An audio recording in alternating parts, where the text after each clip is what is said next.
Kung ikaw ay mahilig sa mga party-party sa mga disco light, so meron po tayo ditong party light laser na siguradong magugustuhan po ninyo. Bukod sa affordable lamang po ito, maganda na rin yung klase ng ganitong klaseng party light laser. Meron po itong red and green na laser, tapos meron ding remote control na kasama. In case naman na malobat yung battery ng remote or masira, meron naman po itong mode button sa likod, kagaya po nyan. Dito lang kayo magko-control.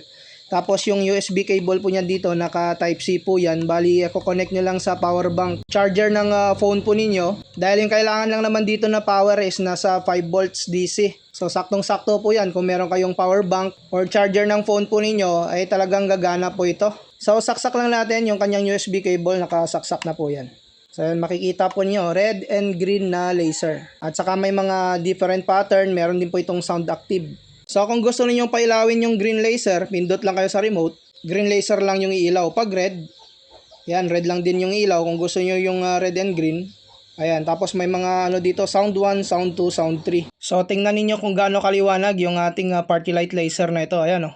Talagang malakas po yung ilaw po niyan. Dating meron akong mga ganitong klaseng laser pero mahina yung ilaw. Pero ito talagang malakas, matingkad. At saka mas malawak din po yung nasasakupan nito pag nilagay po ninyo sa bakuran po ninyo. So tinutok ko naman dito sa pader. Ayan, oh. Tingnan niyo kung gaano kaliwanag po yan. At saka talagang maganda, no?